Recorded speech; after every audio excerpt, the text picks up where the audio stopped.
ایک شادی شدہ آدمی جو ہے وہ زنا کیوں کرتا ہے؟ وہ اپنی بیوی کو چھوڑ کر دوسری عورتوں کی طرف کیوں مائل ہوتا ہے؟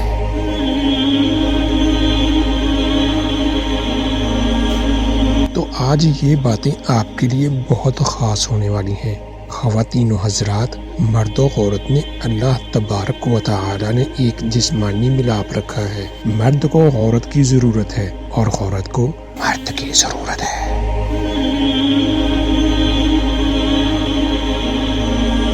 اور اس ضرورت کو پورا کرنے کے لیے اللہ تبارک و تعالی نے نکاح جیسے پاکیزہ رشتے کا انتخاب بتایا ہے کہ آپ نکاح کر لیجئے۔ نکاح نبی پاک صلی اللہ تعالی علیہ وآلہ وسلم کی سنت ہے، اور نکاح کرنے سے ہمارا جو ایمان ہے وہ آدھا مکمل ہو جاتا ہے۔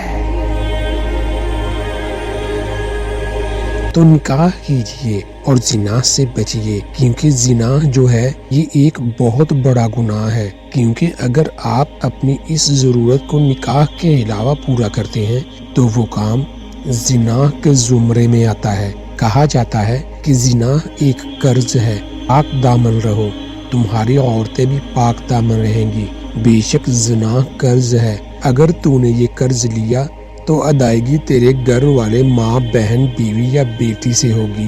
اے ابن آدم، اگر عقل مند ہو تو سمجھ لے، بس جو زنا کرتا ہے وہ اپنے گھر کی طرف راستہ دیتا ہے۔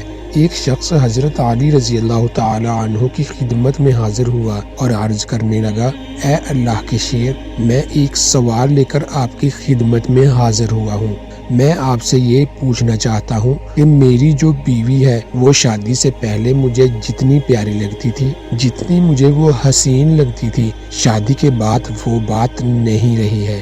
مجھے میری جو بیوی ہے وہ اچھی نہیں لگتی ہے۔ ایسی کیا بات ہے کہ میرا جو ذہن ہے وہ دوسری عورتوں کی طرف جاتا ہے؟ تو حضرت علی رضی اللہ تعالی عنہ نے بتایا کہ یہ دنیا کا قانون ہے کہ جو چیز انسان کو نہیں ملتی، جس کے بارے میں وہ سوچتا رہتا ہے، وہی اس کے لیے اہم ہوتی ہے، اور جو چیز اس کے پاس موجود ہے اس چیز کو وہ خاص نہیں سمجھتا ہے، اور اس میں جو قصور ہے وہ تمہاری بیوی کا نہیں ہے، بلکہ اس میں قصور تمہاری سوچ کا ہے، کیونکہ تم اپنی سوچ کے اس ترازو میں ہر چیز کو عام سمجھ رہے ہو، اور تم ایسے گناہوں میں مبتلا ہو رہے ہو۔ تم اللہ تبارک و تعالی کی نعمتوں کا شکر ادا کرو کہ اللہ پاک تمہیں ہر طرح کی نعمتوں سے نوازا ہے۔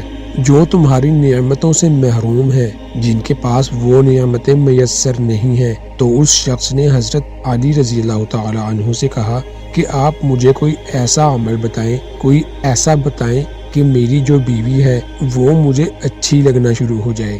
تو حضرت علی رضی اللہ تعالی عنہ نے فرمایا، تم یہ سمجھ لو کہ اپنے اندر یہ سوچ پیدا کر لو کہ تمہاری جو بیوی ہے وہ اللہ تبارک و تعالی کی طرف سے تمہارے لیے انتخاب ہے، اور قدرت کے کسی بھی کام میں پچھتاوا نہیں ہے، اس کے ہر کام میں بہتری ہوتی ہے۔ تو پھر دیکھنا کہ تمہیں اپنی بیوی سے محبت ہوگی۔